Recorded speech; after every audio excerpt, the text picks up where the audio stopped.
staring right back at you. I found Doesn't have embalming eyes. fluid. That's just true. At the place where the button came from, I did dig an embalming fluid bottle, so it means you just kind of wondering what was going on there at the time. Ooh, yeah, that's gross. But that's probably the creepiest. The doll heads and, like I said, the embalming fluid, you know, the occasional teeth you'll run across. But nothing too wild. Okay. Cool. Now, you said you bottle dump dig. So you bottle dump dig, you metal detect. Do you go arrowhead hunting or any other types of treasure hunting? I did the arrowheads back when we were in North Carolina. That was the big area. You had the Cherokee and all them that were there. And you go to the fields that they plow, and you just walk, and you find them laying right on top of the ground. I mean, you could pick up a pouch full at a time. But since I moved here, I don't believe I've found any since I've been here, actually, in Arkansas. But I would love to get back out and find a few more for sure. That's awesome. Now, how did you get into bottle dump digging? Luckily, it's really funny. Watching YouTube videos, you see people doing like, that looks like a lot of fun. So the guy with the 1700s permission, he's like, well, they used to have a dump out back. He's like, they've dug in it before with the archaeological people. They're done. Y'all can dig. And we started with it, and the first bottle comes out, and you're like, oh, my goodness. Then you pull out another embossed, like, medicine bottle, and then the more you find, the more you get it hooked, and the more you want to dig, and you just spend all day long out there digging. That's awesome. That's for sure. The dumps are very addicting, for sure. And it's amazing the stuff you find, like the marbles, the bottles. I found gold glasses. I mean, it's just wild. There's actually arrowheads we found inside of one. Oh, that's neat. Very, very cool. Oh, wow. Do you have a really unique find? Maybe one of your most unique finds that you found either at a dump or detecting? Unique finds. I would say my favorite one, that's what I call it unique, when I found my first cedar quarter. It was a little house in town. It'd been hit plenty of times before.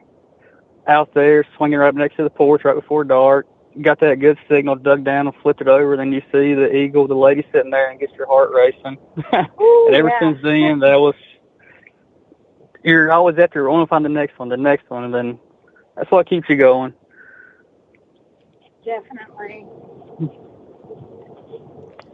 Now, how do you go about doing the research for what areas you're going to end up detecting or dump digging? A lot of it's online with the sandburn maps, the old map. They have an app for the old maps, looking at that, then actually just getting out, door knocking, talking to the people in town that have been here way before. They know where the old houses are, the old dumps, stuff like that. So the majority of it's online research. Awesome. That's awesome. Very cool. Now, do you have, I know some people don't have bucket lists or wish lists or anything like that. Some people have a white whale that they hope to find. Do you have either a bucket list or a white whale? It's funny. I had a white whale. I've never found a Washington silver quarter. Found the barbers, found the seeded. But the whole time I've never found just a regular Washington silver quarter up till a few months ago. I finally found one. So I finally got that white whale off the back. As far as a bucket lister, I would say Civil War breastplate would definitely be at the top. That or a Morgan dollar. Oh, man, yeah. Morgan dollar's still on my bucket list. It would be a great one to check off. Yeah, the breastplate's on mine as well. And, well, it's on mine as well. It's funny. You go through and as soon as you start checking stuff off, you're like adding things to the list.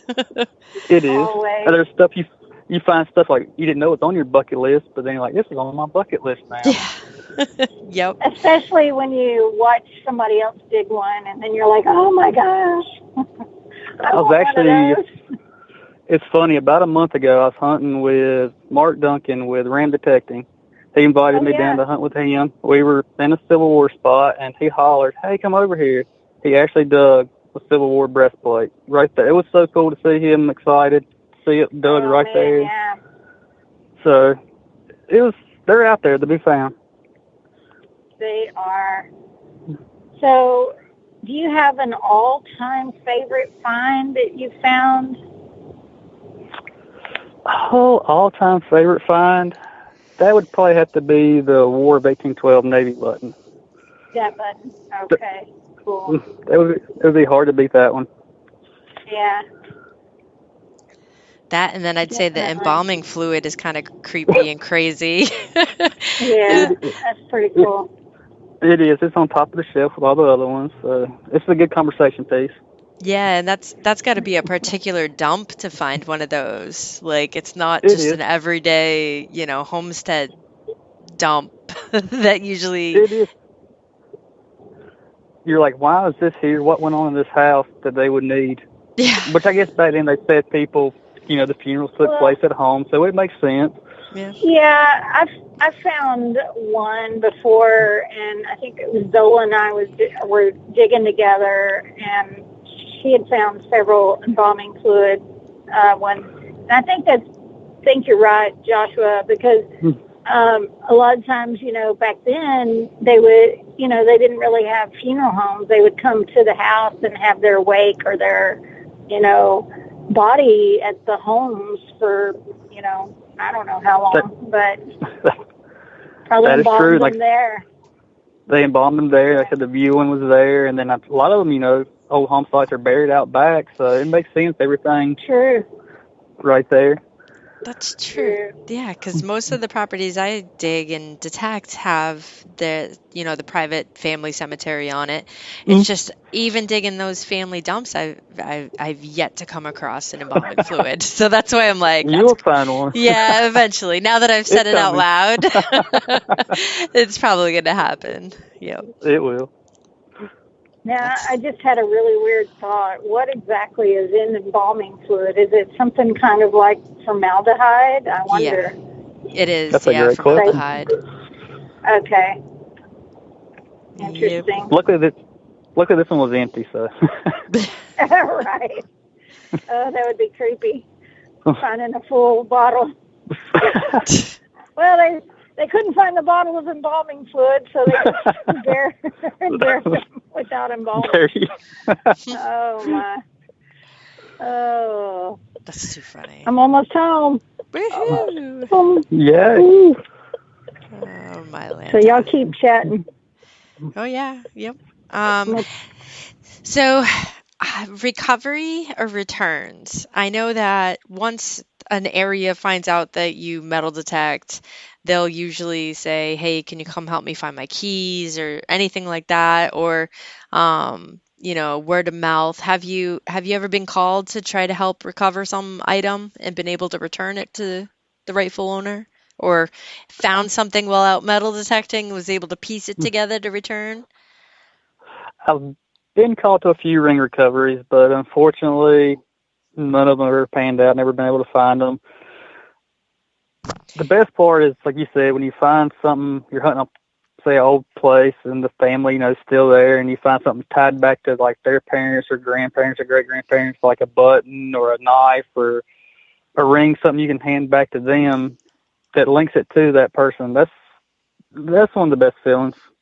Yeah. As far as actually recovering, I'm like 0 for 3 now on recovery. It happens. I think this year was one of my first I found other stuff, but yeah, my first true ring recovery. Hey, we lost it here and I was able to actually find it. That's, yeah. Yes. It's usually like you said, you're out detecting and you can piece something back to the family that has happened. And a lot of people, that's like, they think they lost it here. Well, you go search and then, maybe it was over here, and then nobody really knows where it was actually lost. Yeah. They go to check their garden gloves and come to find out it's still in the glove. That's happened a couple times. Oh, yes. Don't get me wrong. I'm glad that they found it, but at the same time, I'm like, dude. You really wanted to find it. All over. Do you think you could throw it out there so I could find it? That is true. No, I wouldn't. Right. I wouldn't ask them to do that. It's like the kids, that you're trying to Oh, get interested in metal detecting. You know that you can go out there and throw a bunch of quarters on top of the ground, and they get all excited. That they do. That's the Mm, best part. yep. It's so have you easy. found any, like a gold ring yet, or some silver rings? I know you said you found some, what we call junk jewelry or costume jewelry. Have you found anything like that? Back in North Carolina at our old house, I was out hunting along the sidewalk strip and actually found a gold with a black onyx stone right off the curb strip. So that was my first actual gold ring. And then there's been one or two silver rings since then. But the first gold ring always gets you hooked, and you wouldn't trade it for anything. Yeah. Right. Exactly. My first two rings that I found are my biggest treasures. I'll always remember those times. I still wear my second ring I found with my Garrett machine. So Your first ring, your first trophy. silver. Right? No. Yeah, I ruined myself for the first gold. I found two, an 18 and I think a 24 carat, two gold Wow. wedding bands in the farm field on the same day, one in the morning and then one at night. And I'm You set the like, bar high. I did. And since then, it's been only mudlarking is the only time I found a gold ring. So I'm like, These are both great finds, though, but yeah.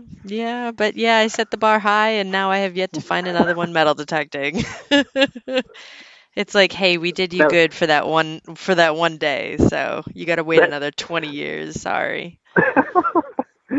they'll pop up when you least expect it. That's true. That's true. That there is a true statement. Now I think Gypsy asked you about craziest or creepiest find, but do you actually have have you ever been out treasure hunting and got like the hair on the back of your neck sticks up and like you get that feeling that either you're being watched or, something like that? Nothing like that, but I have been out metal detecting at a house. Permission, go ahead. You're out there swinging, and you hear sirens, and you look up, and there's cops, and you're like, what are y'all doing here? And then that person didn't let the other person in the house know that you were coming. Oh. So then you got to explain why you're doing that. Oh, no. That has happened before, unfortunately. But, the cops are cool. Hey, they'll call the people. Yeah, I gave them permission. I forgot to tell the wife, that you would be there. But oh, my. it's very interesting.